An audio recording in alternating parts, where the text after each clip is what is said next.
പരിശുദ്ധമായ സൂറത്തുൻ നൂറിലെ 23-ാമത്തെ ആയത്ത് മുതൽ 26 വരെയുള്ള ആയത്തുകളാണ് ഇൻഷാ അല്ലാഹ് നമ്മൾ ഇന്ന് പഠിക്കാൻ പോകുന്നത്. നമ്മുടെ ഉമ്മയായ ഉമ്മുൽ മുഅ്മിനീൻ ആയിഷത്ത് സിദ്ദീഖ റളിയല്ലാഹു അൻഹ, മഹദി റളിയല്ലാഹു തആല അൻഹയുടെ മഹത്വം അല്ലാഹു വിളിച്ചറിയിക്കുന്ന പരിശുദ്ധമായ സൂറയാണിത്. ആ സംഭവ ചരിത്രം, മഹദിയുമായി ബന്ധപ്പെട്ട റസൂലുള്ളാഹി സ്വല്ലല്ലാഹു അലൈഹി വസല്ലമ തങ്ങൾക്ക് വേദനയുളവാക്കിയ ആ സംഭവം വിവരിച്ചുകൊണ്ടിരിക്കെ അതിന്റെ ഇടയിൽ മഹാനായ അബൂബക്കർ സിദ്ദീഖ് റളിയല്ലാഹു അൻഹു, അവരുടെ ഉപ്പയാണ്, നമ്മുടെ ഖലീഫയാണ്, നമ്മുടെ ഇമാമാണ്, മഹാനായ സിദ്ദീഖുൽ അക്ബർ റളിയല്ലാഹു തആല അൻഹുവിന്റെ മഹത്വവും അവരെടുത്ത ഒരു തീരുമാനത്തിൽ ഒരു തിരുത്തൽ വേണമെന്ന അള്ളാഹുവിന്റെ ഒരു നിർദ്ദേശവുമായിരുന്നു കഴിഞ്ഞ ക്ലാസ്സിൽ നമ്മൾ മനസ്സിലാക്കിയത്. ഇന്ന് നമ്മൾ തുടങ്ങുന്ന ആയത്ത് നോക്കൂ. ബിസ്മില്ലാഹിർ റഹ്മാനിർ റഹീം. ഇന്നല്ലദീന യർമൂനൽ മുഹ്സനാതിൽ ഗാഫിലാതിൽ മുഅ്മിനാതി ലുഇനൂ ഫിദ് ദുനിയാ വൽ ആഖിറതി വലഹും അദാബുൻ അദീം. ഇന്നല്ലദീന യർമൂന അൽ മുഹ്സനാത്, ചാരിത്രശുദ്ധിയുള്ള പെണ്ണുങ്ങളെ സംബന്ധിച്ച് അപവാദങ്ങൾ പറഞ്ഞു വരുത്തുന്നവർ. മുഹ്സനാത്ത് എന്ന് പറഞ്ഞാൽ വ്യഭിചാരത്തിലേക്ക് പോവാതിരിക്കാൻ വിവാഹം സ്വീകരിച്ചവർ. അങ്ങനത്തെ പെണ്ണിന് മുഹ്സനത്ത് എന്ന് പറയും. കല്യാണം കഴിച്ച ആൾക്ക് മുഹ്സിൻ എന്ന് പറയും. മറ്റേത് മുഹ്സിനത്ത്, മുഹ്സനത്ത് അങ്ങനെയും ഫതഹായിട്ടും മഫ്ഊലായിട്ടും പറയും. അതിനർത്ഥം കല്യാണം കഴിക്കുന്നത് തന്നെ സിനയിലേക്ക് പോകാതിരിക്കാനാണെന്ന് ആ വാക്കിന്റെ അർത്ഥം. കല്യാണം കഴിച്ച ആളുകൾ ഇന്ന് സിന ഉണ്ടാവുക എന്ന് പറഞ്ഞാൽ അത്യധികം വേദനാജനകമാണ്, വളരെ വളരെ മോശമാണ് എന്നീ ഒരൊറ്റ വാക്കിന്റെ അർത്ഥമുണ്ട്. മുഹ്സൻ, കല്യാണം കഴിക്കണത് തന്നെ ഈ വക ഷർറിലേക്കൊന്നും പോകാതിരിക്കാനാണ്, വിവാഹം ചെയ്യുന്നത്. അപ്പൊ അങ്ങനത്തെ പെണ്ണുങ്ങൾ അവര് സിനയിലേക്ക് പോകാതിരിക്കാൻ വിവാഹിതരാണ്, അവർക്കാണ് മുഹ്സനത്ത് എന്ന് പറയാം. അതോടൊപ്പം തന്നെ അവർ സ്വതന്ത്രകളാണ് എന്ന് പറഞ്ഞ അടിമകളല്ല. ഇമാ എന്നാണ് അടിമകൾക്ക് പറയാം. ഇന്ന് അങ്ങനത്തെ ഒരു സ്ലൈവ് സിസ്റ്റം ഒന്നും ഇല്ല. പക്ഷെ അന്ന് അങ്ങനെ അടിമ സമ്പ്രദായങ്ങൾ ഉണ്ടായിരുന്നു. അടിമകളെ ഈ പണിക്കൊക്കെ പോവുള്ളൂ. ചാരിത്രവും അഭിമാനവുമുള്ള സ്വതന്ത്രരായ ആളുകൾ. ഇന്നൊക്കെ നമ്മളെല്ലാവരും അഹ്റാറാണ്, സ്വതന്ത്രന്മാരാണ്. 47 മുമ്പ് നമ്മൾ അഹ്റാർ തന്നെയാണ്, സ്വതന്ത്രന്മാർ തന്നെയാണ്. അതിന്റെ ശേഷമൊക്കെ അഹ്റാർ തന്നെയാണ്, സ്വതന്ത്രന്മാർ. അപ്പൊ അടിമകളല്ലാത്തവരൊന്നും ഈ പണിക്ക് പോകില്ല. വ്യഭിചാരം എന്ന ദുർവൃത്തിക്ക് അടിമകളെ പോവുള്ളൂ, അവരെ പോയിരുന്നുള്ളൂ. അപ്പൊ അവരെ സംബന്ധിച്ചൊരു അപവാദം പറഞ്ഞാൽ അത് കുറ്റം തന്നെ. പക്ഷെ ഈ 80 അടി അടിക്കപ്പെടാന്ന ശിക്ഷ അതിനില്ല, ശിക്ഷയിൽ വ്യത്യാസം വരും. അതിനാണ് മുഹ്സനത്ത് എന്ന വാക്ക് അല്ലാഹു തിരഞ്ഞെടുക്കുന്നത്.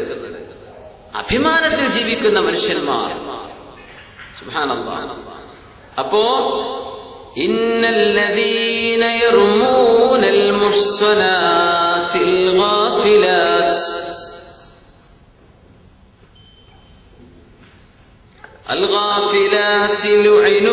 الغافلات المؤمنات لعنوا في الدنيا والآخرة.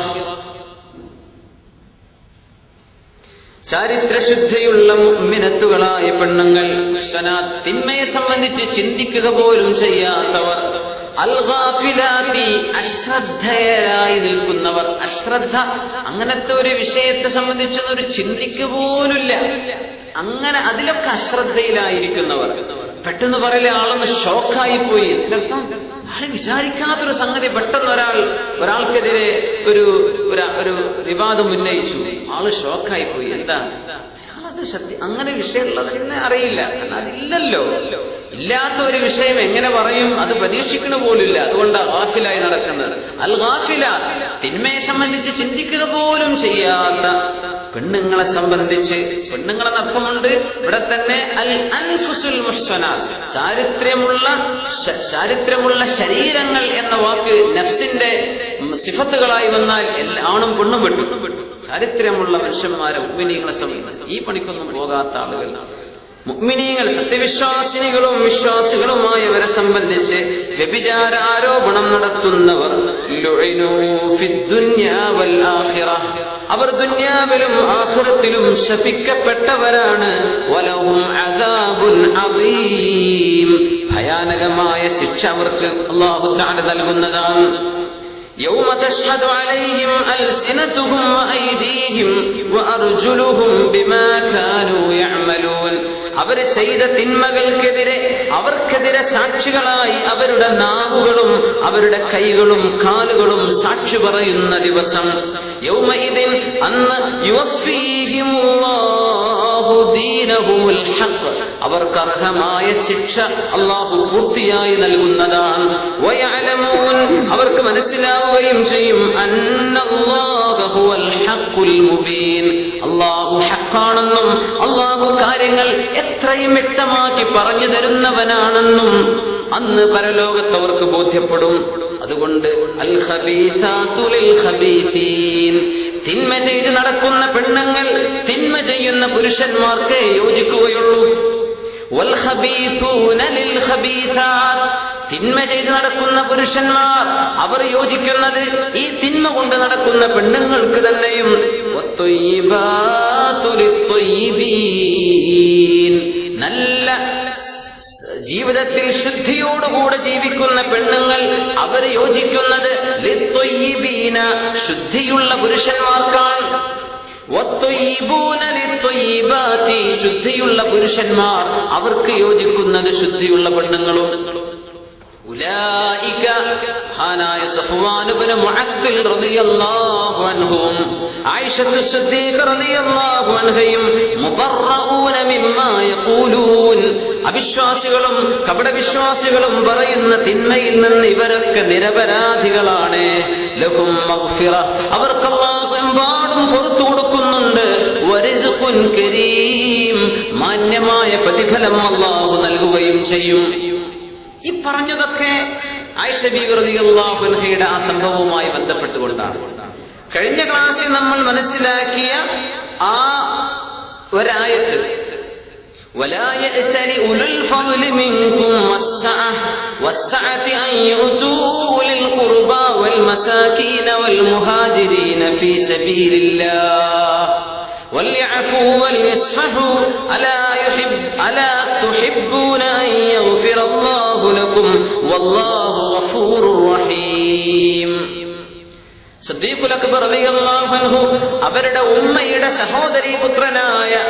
സഹോദരീപുത്രനായ മുഹാജിറായ മിസ്കീനായ ബന്ധുവായ മിസ്തഹ് ബിൻ ഉസാസ റളിയല്ലാഹു അൻഹുവിനെ ഇനി ഞാനൊന്നും കൊടുക്കൂല എന്ന് പറഞ്ഞപ്പോ സിദ്ദീഖ് എന്നവരെ, നിങ്ങളങ്ങനെ സത്യം ചെയ്യരുത് കേട്ടോ, പുറത്തു കൊടുക്കി, മാപ്പാക്കി കൊടുക്കി.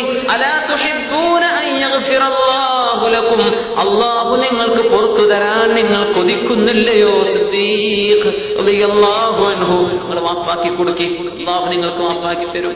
വല്ലാഹി ഇന്നി ഉഹിബ്ബു അൻ യഗ്ഫിറല്ലാഹു ലി, അല്ലാഹു എനിക്ക് പുറത്തു തരണമെന്ന് ഞാൻ കൊതിച്ചു പോകുന്നു. അതുകൊണ്ട് ഞാൻ എന്റെ തീരുമാനം മാറ്റി, ഞാൻ മിസ്തഹന്നവർക്ക് ഇനി ഞാൻ നൽകിക്കൊണ്ടിരുന്ന എന്റെ സഹായം ഒരിക്കലും നിർത്തിവെക്കാതെ ഞാൻ കൊടുക്കുക തന്നെ ചെയ്യും. ആ പറഞ്ഞത് ആയിഷ ബീവി റളിയല്ലാഹു അൻഹയുടെ സംഭവവുമായി ഡയറക്റ്റ് ബന്ധമില്ലാത്തൊരു സംഗതിയാണ്. അത് ഈ അപവാദ പ്രചരണത്തിന്റെ ഭാഗമല്ല, അത് അള്ളാഹു ഇതിന്റെ ഇടക്ക് പറഞ്ഞതാ.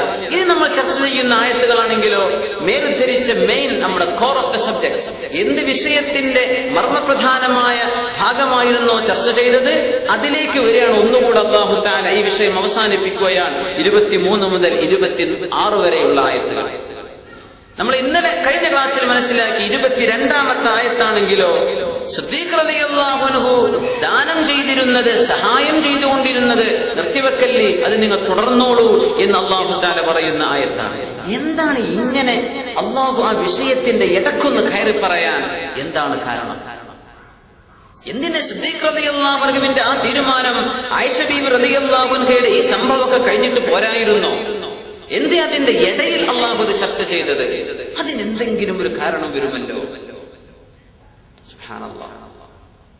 അതിന് മഹാന്മാരായ മുഫസ്സിരീങ്ങൾ, മഹാന്മാരായ ഉലമാക്കൾ പറയുന്നത്, ഏതൊരു തർക്കവും ഏതൊരു സംഘട്ടനവും ഏതൊരു യുദ്ധവും ആ യുദ്ധത്തെ ചുറ്റിപ്പറ്റി റിസ്ഖുമായി ബന്ധപ്പെടുന്ന ഒരു വിഷയം എല്ലായിടത്തും ഉണ്ടാകും.